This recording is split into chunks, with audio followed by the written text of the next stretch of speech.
Bine ai revenit pe canalul nostru, eu sunt Cristina, după cum bine știi, dacă ești un abonat al acestui canal. Dacă nu ești un abonat, te invit să te abonezi ca să vezi și următoarele noastre videouri pe care le vom încărca pe acest canal. Pentru video de astăzi o să lăsăm să curgă o poveste din realitate, practic, pe care nu eu o voi relata, o va relata prietena mea cea mai bună, Monica. Monica este omul pentru care, să zicem, eu astăzi sunt cine sunt și am familia pe care o am. Din cauza ei am ajuns să-L cunosc pe Dumnezeu, să am o relație apropiată cu Dumnezeu, să fiu un om mântuit, salvat și iertat de păcatul meu și știu că dacă ar fi să mor, mă voi duce în cer să fiu cu Dumnezeu într-o zi. Ea este omul prin care eu am ajuns să înțeleg că Dumnezeu nu are nimic de a face cu religia și că Dumnezeu vrea o relație personală cu noi. Din acest motiv am ales și am vrut, practic, de mult să înregistrez povestea ei, să fac un video pentru noi ca și amintire să ne rămână, pentru că odată cu trecerea timpului putem să uităm detalii.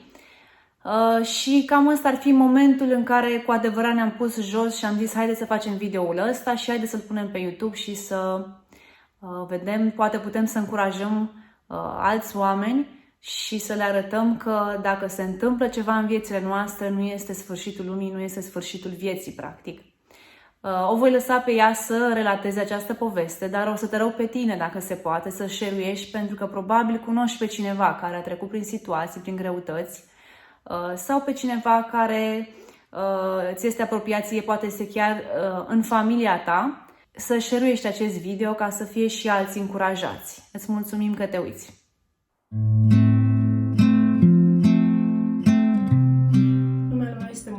El este soțul meu, Ionuț, și în urmă cu 17 ani început povestea noastră. Ne-am căsătorit în 2003. În 2005 am avut primul și singurul nostru copil, pe Eric. În 2008 soțul meu a fost trimis pastor și am pionierat o biserică din Sibiu.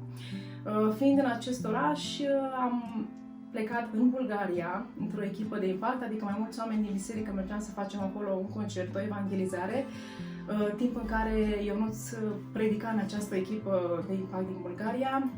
A stat acolo un weekend întreg, iar duminică seara trebuia să plecăm spre casă. Ionuț chiar trebuia să fie la serviciu în dimineață. Am trecut din Bulgaria prin București, l-am luat pe Eric, care rămăsese la bunici, ne-am mai întâlnit cu niște prieteni și s-a făcut cam târziu, cred că am plecat din București undeva pe la 12 noaptea. Eram destul de obosiți, dar știi cum e, când ești tânăr, zici oricum, ții la oboseală, mergi, ești așa rezistent.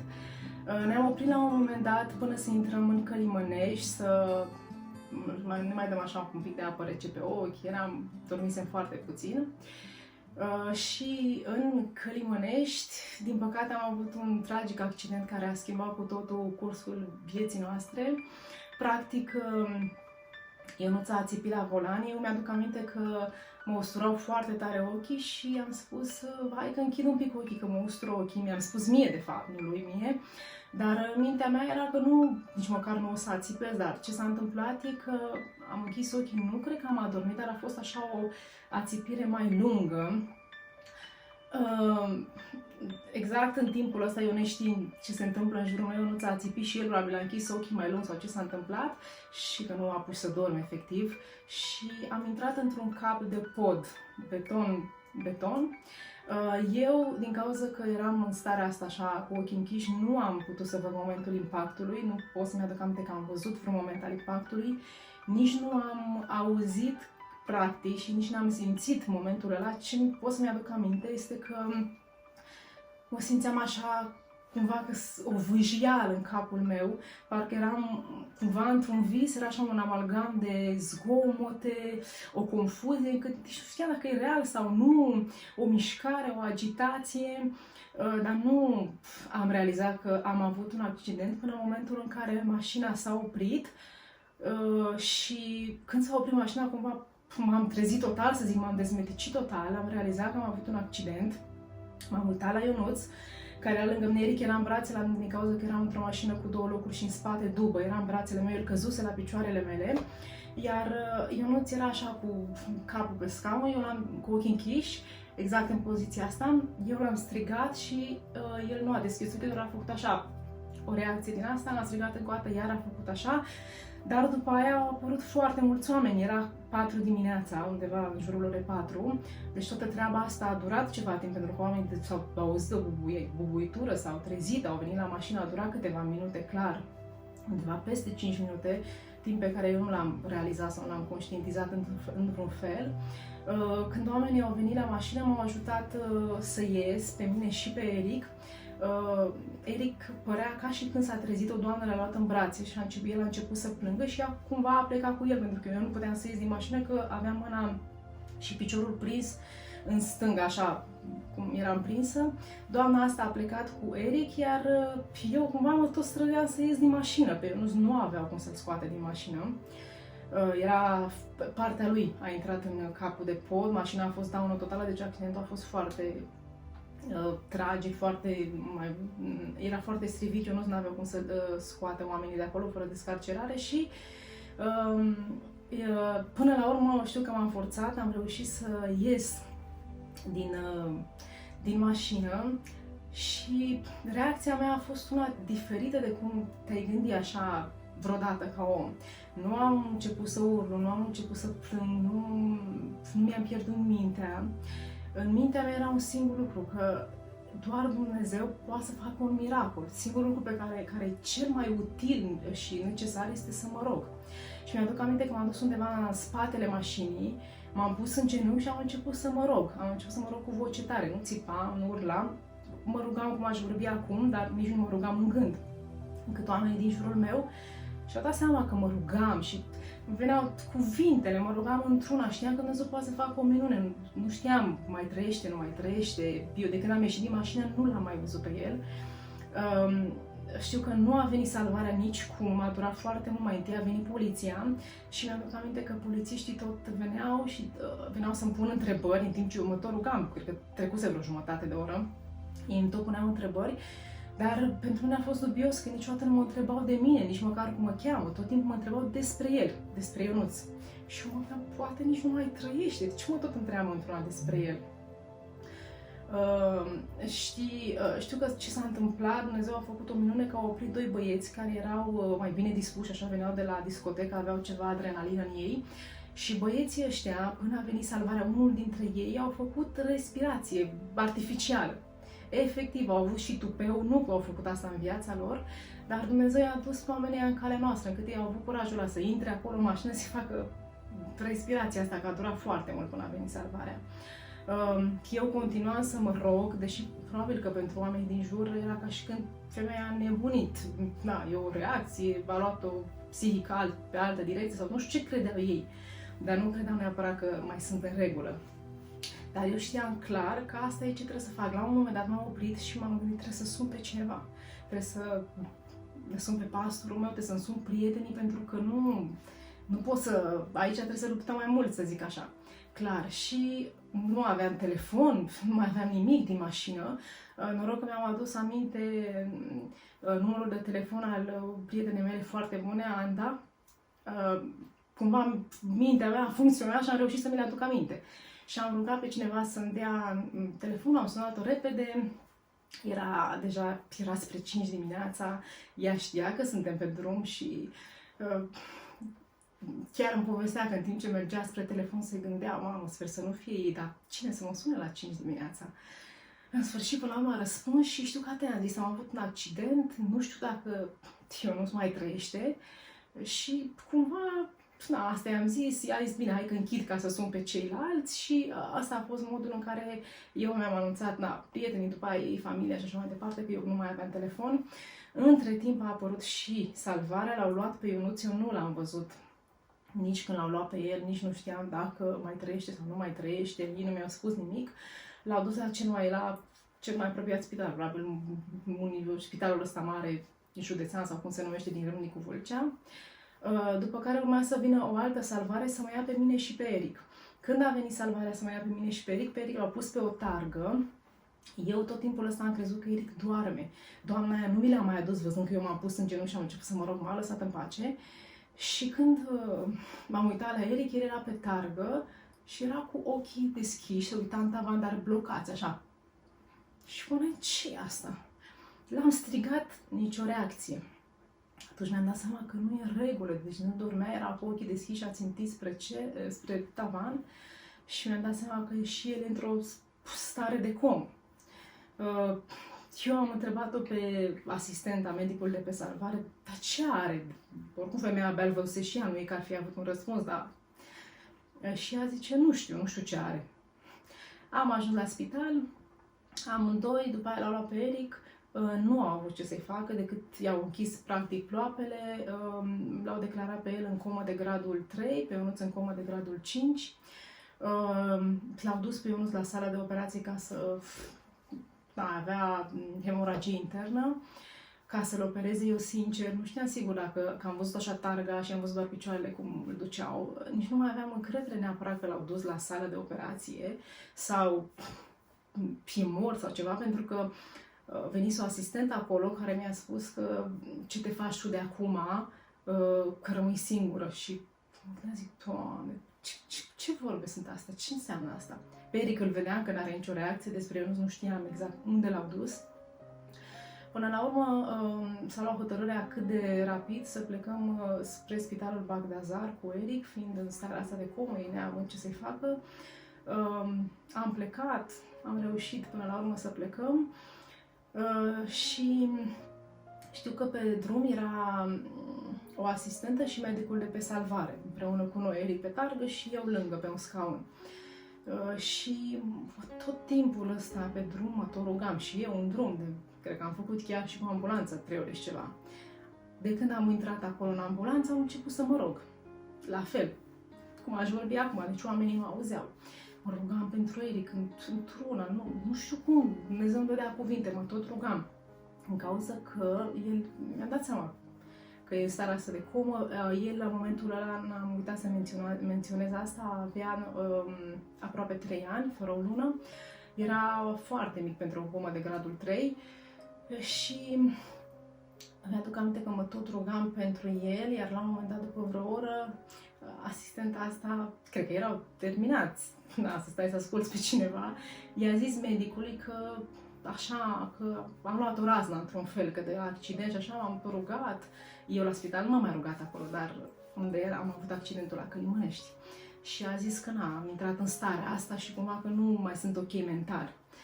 Și eu când am auzit-o m-am oprit și zic, bă, trebuie să le explic oamenilor că eu nu sunt nebună, eu știu doar sunt un om normal, nu mi-am pierdut mintea, sunt cerebrală, dar știu că Dumnezeu poate să facă un miracol și că trebuie să mă rog. Și i-am explicat asta, uitați, nu am înnebunit.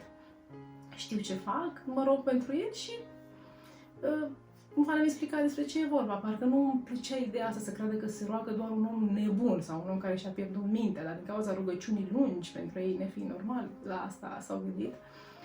Și pe la jumătatea drumului, cred că după vreo oră jumate, sincer, în timp ce mă rugam, Dumnezeu exact mi-a dat versetul ăsta, exact cum s-a întâmplat cu Tabita, cred că din Biblie, da, când au murit și Iisus a zis că stați liniștiți, nu a murit, ci doarme. Exact versetul ăsta am primit, că să stau liniștită în privința lui, că nu a murit și nu va muri, ci doarme. Și în momentul ăla, efectiv, m-am oprit din rugăciune, am primit așa o pace, o liniște, prin care m-am liniștit și am zis, dacă tu vrei, dă-mi un cuvânt și pentru Ionuț, deși niciodată nu sunt omul care să ceră Dumnezeu versete sau viziuni sau chestii din astea, dar a fost așa, un moment. Și Dumnezeu mi-a zis versetul ăsta, că slava și gloria mea se vor vedea prin el. Și după toată treaba asta, aveam așa o pace și o liniște, nici nu m-am mai rugat, totul am simțit clar că e în mâna lui Dumnezeu și va fi bine. Și la un timp foarte scurt, Eric a început să tușească, prima lui reacție, eram încă pe ambulanță, ceea ce nu se mai întâmplase, adică să aibă vreo reacție în tot timpul ăsta de la accident și până la momentul ăsta. A început să tușească și medicul cu asistenta se uitau unul la altul și ziceau că uite, e un semn bun, cumva că ar putea să-și revină într-un fel din coma asta. Am ajuns la spitalul Bagdazar, da, într-adevăr l-au declarat în comă de gradul 3, dar încă de la urgențe tot îl strigau într-una, tot asistentele de acolo și medicii, și el cumva se trezea pentru câteva secunde din coma asta, intra înapoi. A fost așa o chestie, își revenea după aia iarăși intra în comă, dar să zic în maxim o oră a reușit să se trezească definitiv. Era mai amețit, era mai confuz, dar a ieșit din starea de comă. Am stat internată cu el la spital 5 zile, cred că, timp în care, bineînțeles, s-au făcut toate investigațiile necesare, nu a rămas cu niciun fel de sechele, niciun fel de probleme neurologice în urma acestei stări de comă de, nu știu, poate 4-5 ore, mai mult un pic, cred că, de coma a avut. Deci, până la urmă, totul a fost ok. Iar situația cu Ionuț, povestea lui Ionuț este mai deosebită la punctul ăsta, deci el a fost operat la Râmnicu Vâlcea. Au zis că nu poate fi transportat în București, asta a fost luni, era, deci duminică spre luni s-a întâmplat accidentul, vorbind de ziua de luni. Au spus că nu poate fi transportat în București, peste zi, că noi vreau să chemăm Smurdul, iar pe după amiază, undeva pe la un 3-4, au zis că dacă rămâne totuși la ei, până a doua zi va muri. Pentru că nu aveau sânge, îi băgau sânge și el îl elimina aproape aceeași cantitate pe care îl băgau și nu mai aveau nici sânge, nici nimic. Și atunci am fost forțați pe la un 6, ceva de genul ăsta, să plece cu o ambulanță, pentru că elicopterele nu mai funcționau la ora aia, se întuneca, nu mai mergeau. A fost un drum foarte greu, periculos, ambulanța la un moment dat s-a oprit, l-au resuscitat, erau să-l piardă. Până la urmă, seara, nu știu, undeva la 9-10, au ajuns la Spitalul Floreasca, unde când l-au văzut, în urgență nu au vrut să-l ia. Au spus că este aproape mort și nu au ce să mai facă, de ce l-au mai adus, de ce nu l-au lăsat acolo, tot felul de comentarii, dar pastorul nostru, fratele lui, s-au supărat foarte tare, au făcut urât pe acolo și până la urmă, din cauza că totuși avea puls, au fost obligați să-l ia și l-au internat direct pe terapie intensivă, iar de aici am urmat așa un drum lung, o luptă de 7 luni de zile care am fost pe terapie intensivă la Floreasca. Da, aș vrea să spun cât mai pe scurt ce s-a întâmplat în cele 7 luni de terapie intensivă. Deci, odată ce am ajuns la Spitalul Floreasca, până la urmă am stat 7 luni acolo, un timp destul de lung, plin de emoții. Încă de la început, după cum am spus, medicii nu i-au dat nicio șansă de supraviețuire, deși absolut s-au străduit. Dar din toată experiența lor au spus că nu are nicio șansă și au avut ceva operații la ficat diferite. Un lucru esențial este că după 3 luni și jumătate, organismul lui nu mai asimila deloc mâncarea pe care o primea prin nazogastrică. Erau practic niște shake-uri, niște cutiuțe, elimina tot, slăbise foarte mult, adică până acolo că îi se vedeau toate oasele, scheletic devenise. Și a fost un mare favor că medicul lui, doctora care se ocupa de el pe terapie intensivă, a fost foarte sinceră cu noi. Ne-a spus că nu mai asimilează mâncarea, pentru că noi nu puteam să aflăm informațiile astea. Noi doar mergeam la vizită și foarte puține lucruri ni se spuneau, că atunci ar fi intervenit alte chestii, probabil nu știu, dar ea ne-a zis cu mâncarea pe care ei o au în România, el nu poate să mai supraviețuiască. Și Dumnezeu ne-a deschis o ușă, o oportunitate mare de a aduce altfel de mâncare de genul ăsta, care îi se putea administra lui din America. Am reușit să aducem mâncarea asta și a fost mult mai bine, adică nu mai elimina mâncarea asta, a putut să asimileze cât de cât, nu știu dacă neapărat că a mai luat ceva kilograme, dar cât să supraviețuiască în continuare.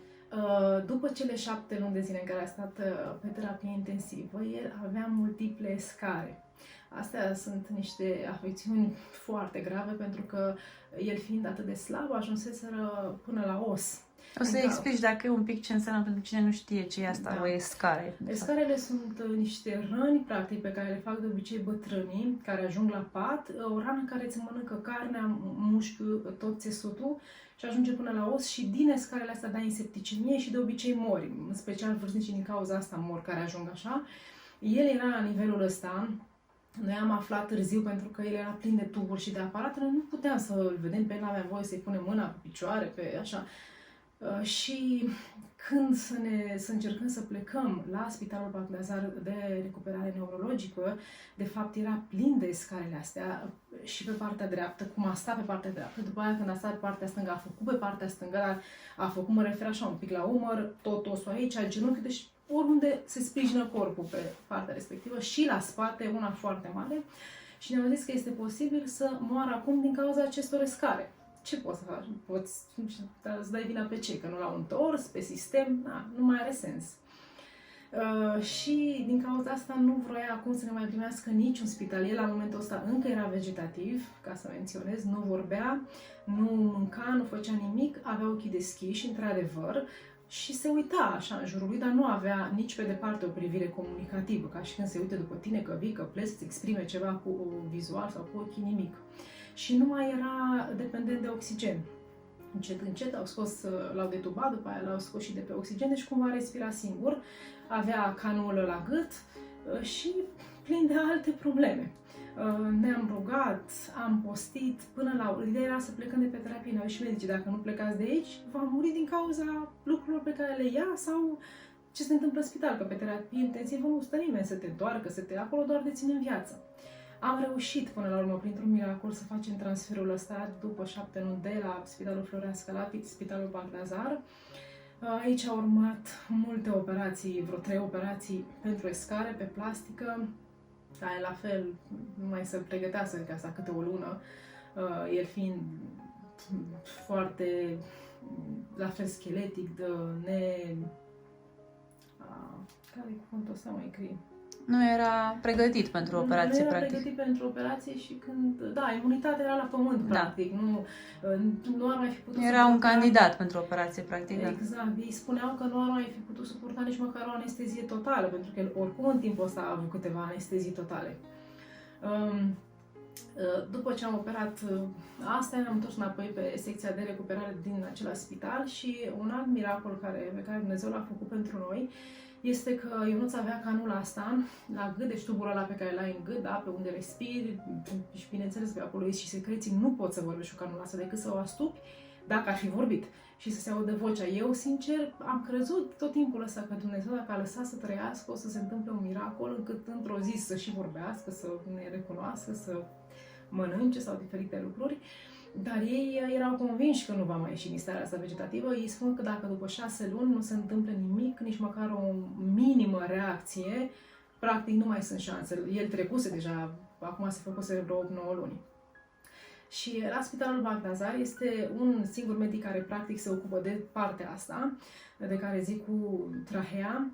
Iar miracolul pe care Dumnezeu l-a făcut este că medicul ăsta, de fapt pe medicul ăsta îl cunoșteau niște oameni creștini dintr-o altă biserică, dar care deja știau de situația noastră. Ei îi făceau lui case, erau constructorii casei lui și medicul ăsta le-a spus: uite, eu sunt medic la Spitalul Bagdasar, dacă vreodată aveți nevoie de mine sau vă pot ajuta cu ceva, anunțați-mă.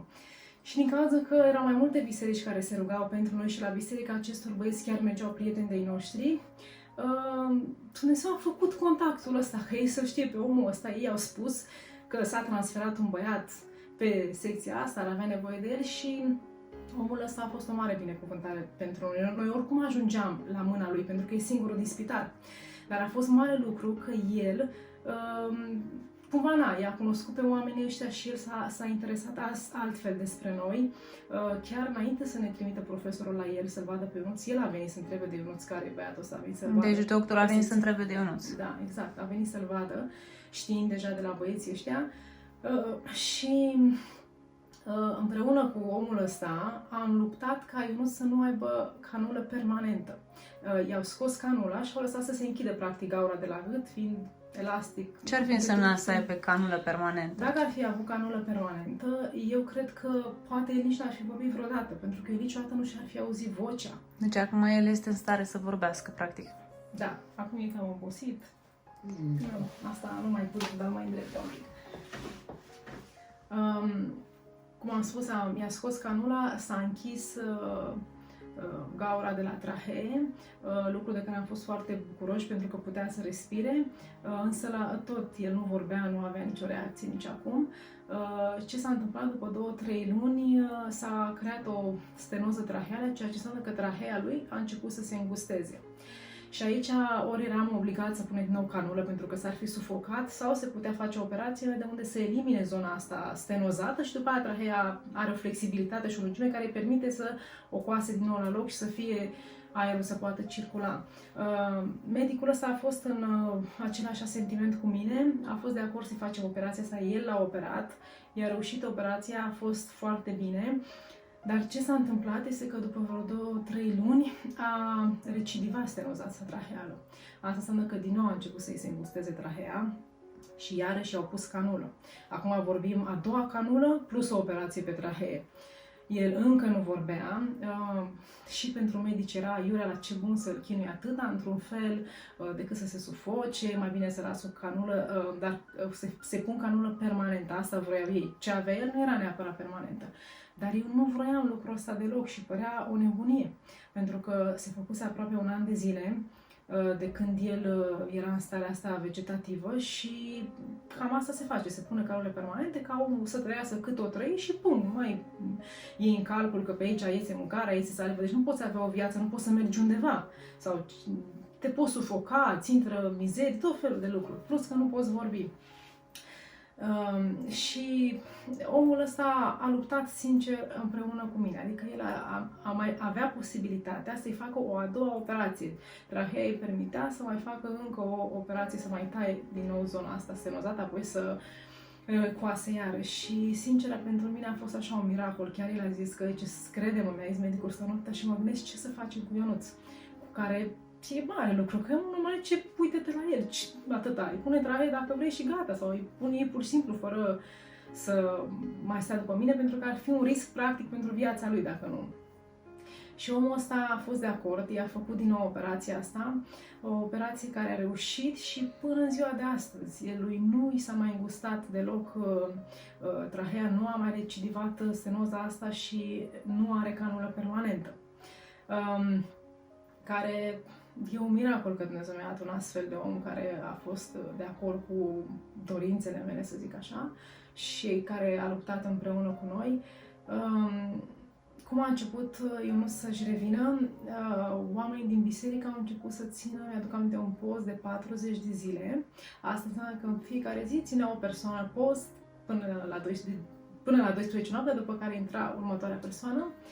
Un post continuu, adică să spun de 40 de zile, și acum a venit timpul să plecăm din spital. Trecuse un an și o lună, cred că și cei de la Parc de Azar ne-au spus noi, nu mai avem de ce să-l ținem, nu avem ce să-i mai facem, nu vorbește, nu are reacție, cât de cât stabil, poate respira, adică, și au spus clar că ei nu au ce să mai facă, trebuie o externare, o pauză. Deci, practic, a trebuit să ieși forțat din spital, da. Pentru că lui până la momentul ăsta i s-a administrat tratament intravenos și el a făcut un pic de febră și în ziua aia când ne-am externat și mă gândeam ce fac acasă, plus că ai și un pic de emoții să pleci acasă după un an și pentru prima oară cu el într-o stare așa. Deci la momentul ăla era cum? Cum era el? Cum l-ai descrie? Un om. Da, deci încă era în stare vegetativă. Nu, deci cum, de exemplu, cum mânca? Arăta mult mai, arăta mult mai bine fizic, nu mai era atât de slab. Avea un furtun pe nas, o nazogastrică prin care îl alimentam cu seringa. Și nu vorbea, nu râdea, nu avea, nici măcar nu râdea, deci nu avea nicio reacție, doar că el avea ochii deschiși, deci nu era acea stare de comă în care ai ochii închiși. Nu, avea ochii deschiși, se mai uita așa, dreapta, stânga, se mai uita când și când după noi, dar n-am avut niciun moment de comunicare cu el. Să zic, da, ar fi înțeles ceva din partea noastră, că noi tot vorbeam, îi povesteam. Deci nu era o reacție ca și cum că ar înțelege ceva. Nu, sau că și-ar aduce aminte de ceva. Bun, am plecat acasă cu emoții pentru 3 săptămâni, cred că, după care făceam internare, am reușit să facem o internare la alt spital. În astea 3 săptămâni, Dumnezeu a făcut un miracol. La fel, Anda venise la noi și tot vorbea cu el, că lucruri pe care noi îl făceam, nu era pentru prima dată. Și a început să îi aducă lui aminte cum era când a venit în biserică, cum mergea, ce făcea.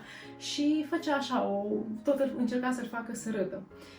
Și se tot prostea și printr-o minune a început să râdă. Deci era de râs ce făcea ea și ce zicea și ce tot scălâmbăia, dar asta a fost prima lui reacție. Nu ne-a venit să credem că râde, a râs să râdea așa, strâm și n-avea glas, pentru că, imaginați-vă, corzile lui vocale, tot corpul lui n-a mai avut funcționalitate timp de un an de zile, deci ești incapabil, chiar dacă ai fi normal, să zic că n-ai fi avut ceva neurologic, ești incapabil să vorbești sau să faci ceva, pentru că totul e paralizat. Da. Nu erau gata să scoate vreun sunet sau ceva. Nu, pentru că nu se mai mișcaseră timp de un an de zile.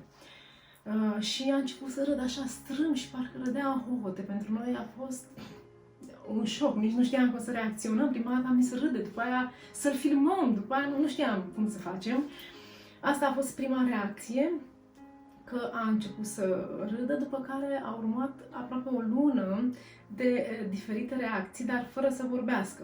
Adică deschidea gura așa când îi dădeai un pic să mănânce, se uita după tine, mai râdea, dar nu vorbea. După o lună de zile a zis primul cuvânt și ăla într-o șoaptă, la fel, neputând să vorbească cum ar trebui, iar el și în prezent are o coardă vocală semi-paralizată și vorbește oricum mai încet și mai greu, mai rar decât gândește, dar a fost un proces destul de lung, dar a fost. Deci a zis primul cuvânt după o lună de zile, după aia lupta noastră a fost ca să-i scoatem nazogastrica asta, pentru că și aia putea să-i facă fisură interioară și să înceapă să mănânce cumva, fără să se nece. El nici gura nu o deschidea. Îi dădeam un bol mic de mâncare, aproape o oră și ceva, pasată mâncare. Adică stătea câteva minute până lua o linguriță de mâncare. Foarte greu, pentru că el practic nu-și mai mișcase nici mușchii faciali tot timpul ăsta, nemestecând nimic. Deci a fost un proces destul de lung. Dar, nu știu, undeva, să zic, în 6 luni de zile a început să mănânce cât de cât ok. Nu neapărat că putea el să se ajute să mănânce, dar să mestece, mă refer, fără să se nece, să poată să mănânce mâncare normală, care l-a ajutat foarte mult. Și, de asemenea, a început să vorbească, să-și aducă aminte lucruri, să comunice cu noi cum putea. Noi am început așa să învățăm și cititul pe buze și mai multe lucruri. După mima asta pe care o spunea la început, a început să își vorbească cu șoaptă și după aia încet, încet a început să revină și vocea. Au urmat mai multe operații în primii 2 ani de zile, sunt 15 operații în total, de scare, de tendoane, pentru că a stat 7 luni acolo pe terapie, tendoanele lui piciorului, laba piciorului era dreaptă, practic, nu puteai să îndrepți nimic. Astea la gât de care spun, deci 15 au fost în mai puțin, de fapt, de 2 ani de zile. Acum suntem 12 ani mai târziu, starea lui Ionuț este mult mai bună, însă, cum să zic, în ultimii ani a fost așa o stagnare, să spun așa.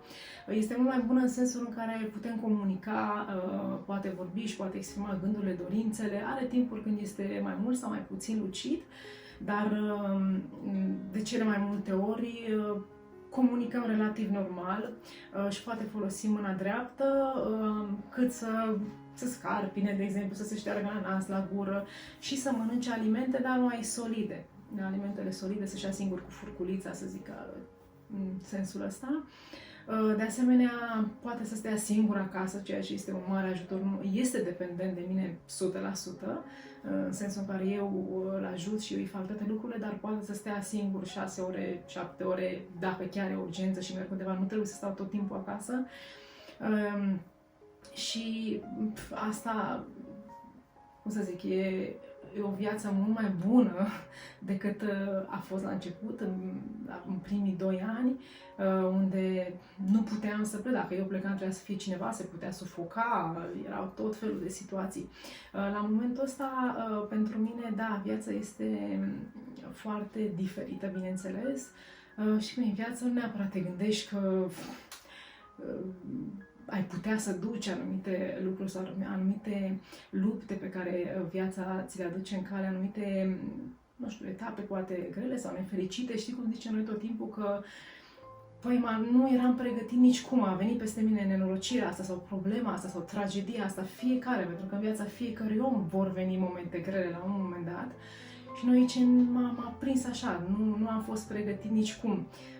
Realitatea este, cred eu, că noi nici nu avem capacitatea de a ne pregătim pentru astfel de momente ale vieții.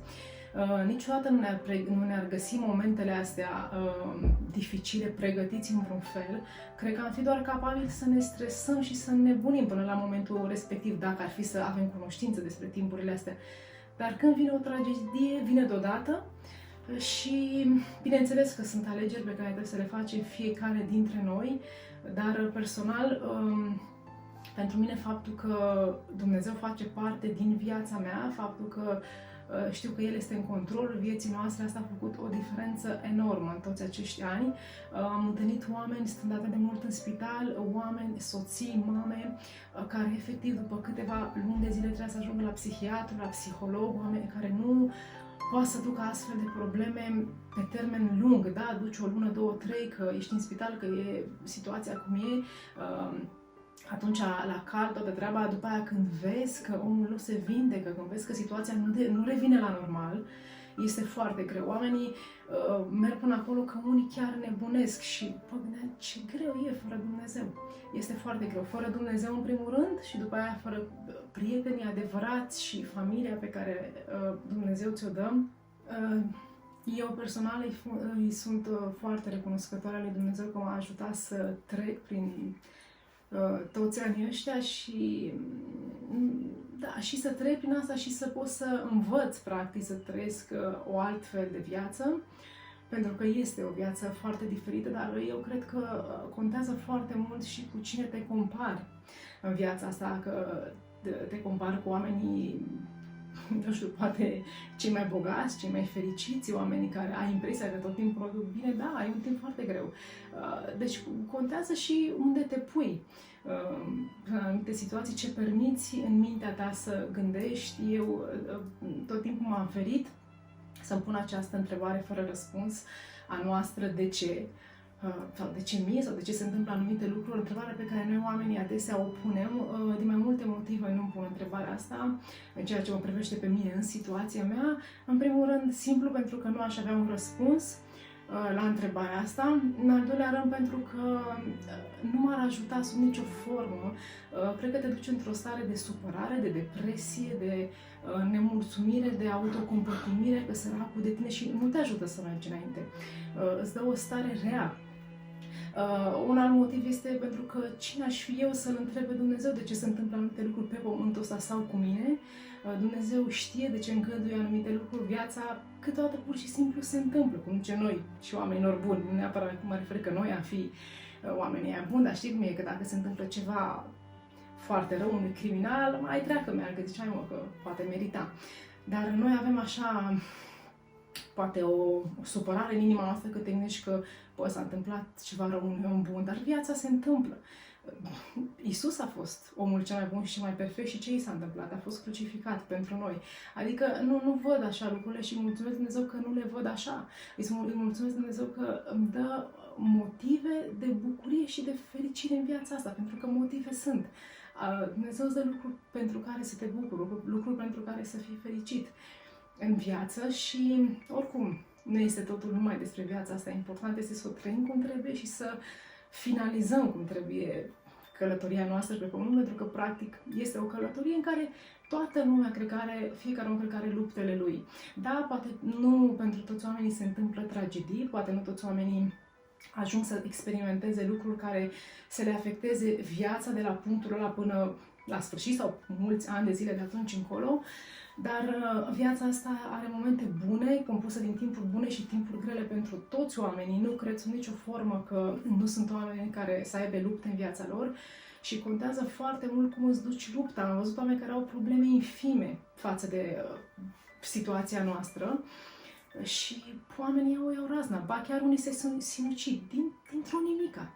contează foarte mult cum poți să judeci și să duci lucrurile, motiv pentru care tot lui Dumnezeu îi sunt recunoscătoare că nu am intrat niciodată într-o stare de depresie, într-o stare de anxietate, de neputință, bineînțeles că sunt timpuri, zile mai bune, zile mai grele, mai obositoare, dar niciodată nu am simțit așa că aș claca sau că nu mai pot sau că o iau raznă sau pur și simplu să intru într-o stare în care să nu mai pot să lupt. Bineînțeles că mă ajută faptul că l-avem pe Eric, el acum are 15 ani și da, trebuie să fii acolo, trebuie să faci una alta, ești un om activ. Eu nu mă las pe mine să mă gândesc la anumite lucruri care știu că nu m-ar ajuta și doar m-ar duce așa într-o stare de nostalgie, să zic. Cred că fiecare om are lupta lui, cum am spus, cu viața, ca să zic așa, și e foarte important ca în momentul ăla să ai la cine să apelezi, să știi că poți să te rogi și Dumnezeu poate să facă un miracol pentru tine, o diferență mare pentru tine. În același timp vreau să mai spun că am experimentat foarte multe lucruri și foarte multe miracole în ăștia 12 ani, lucruri pe care, bineînțeles, nu le-aș fi experimentat dacă nu se întâmplă asta. Momente în care Dumnezeu a intervenit pentru noi în multe situații, financiar, cu sănătatea, cu ferii, cu casă, cu foarte multe lucruri. Am fost și suntem dependenți, practic, de Dumnezeu. Doar El ne-a ajutat cu toate circumstanțele. Da, într-un fel, familia noastră, ca să zic așa, toate sunt pe umerii mei, și copilul, și casa, și finanțele, și cumpărăturile, și mâncarea, și cum ar fi unul, muncește pentru 3 sau face lucrurile la 3 și tot timpul Dumnezeu m-a ajutat să fiu omul ăla activ, să reușesc să fac lucrurile, nu neapărat că cine sunt eu sau că pot, nu pot. Dacă ar fi să mă întrebe cineva înainte, aș fi zis că nu pot nici o săptămână poate să trăiesc așa. Mi s-ar fi părut ceva imposibil. Dar atunci când vine astfel de provocări ale vieții, dacă ai încredere în Dumnezeu, Dumnezeu chiar te ajută să treci peste ele. Cred că de orice natură ar fi provocările astea. Sub orice formă.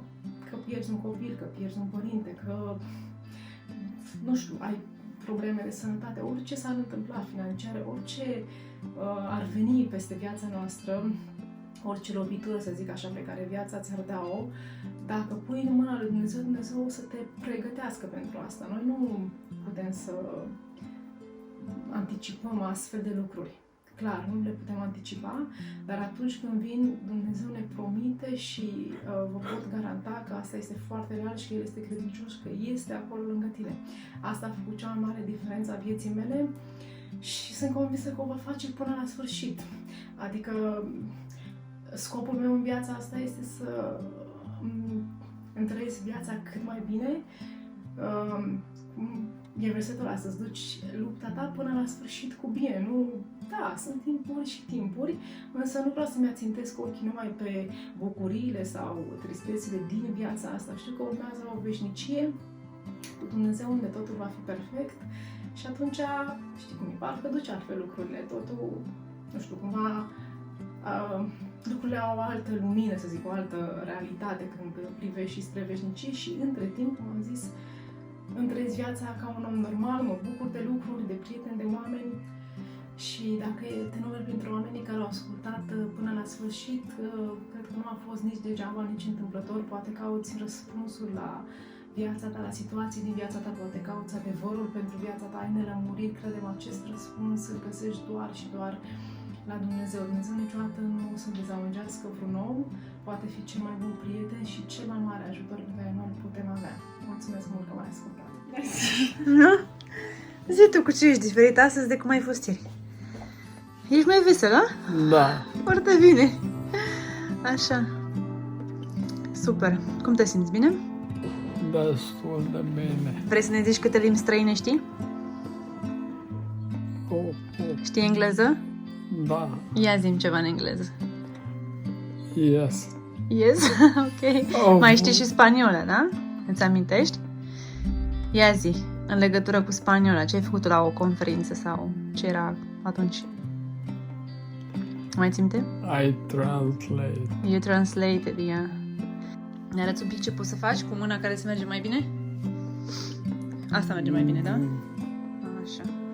O miști mai bine. Pe asta o miști? Ne arăți un pic cum o miști pe aia Hmm? Yes? Hai să vedem. Ia arată-mi cum te prinzi de la de sus. Opa! Poți? Aici face Ionuț exerciții, se prinde de astea și se joacă cu ele. Mai face exerciții de unul singur, are un sistem așa de care sunt prinse astea. Așa, bravo.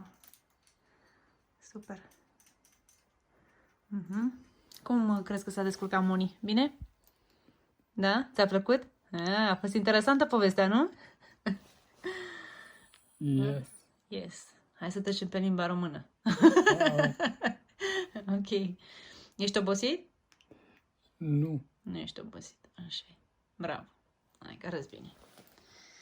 Dacă ai ajuns până la finalul acestei povești, îți mulțumim că ai ascultat tot acest video care a fost destul de lung, însă n-am vrut să exclud absolut nimic, pentru că totul a fost trăit intens, totul a fost parte din viața ei, parte din toată această experiență pe care ea a trăit-o și probabil că ți-ai dat seama deja că provocările prin care Monica trebuie să treacă încă în fiecare zi sunt destul de mari pentru un singur om. În cazul în care îți dorești să susții în vreun fel această familie, să o ajuți chiar și financiar sau cu o încurajare, cu un comentariu, te invităm să faci asta. Vei găsi niște informații în descriere și totuși că mesajul primordial pentru care noi am făcut acest video este ca și alți oameni să fie încurajați, pentru că suntem absolut convinse, ea știe deja, sunt foarte mulți oameni în România care poate au un accident de mașină sau orice fel de alt accident, sunt oameni care trăiesc, viețile lor sunt total schimbate de situații care se întâmplă și atunci e o încurajare când vezi cum reușesc să treacă și alți oameni peste aceste obstacole, aceste situații care sunt poate similare cu a ta. Nu uita să share-uiești, nu uita să ne dai un like, să te abonezi și să lași un comentariu, să lași o vorbă bună pentru familia Șandru. Îți mulțumim că ne-ai urmărit. Până data viitoare, pa, pa! Mulțumim că ați ascultat.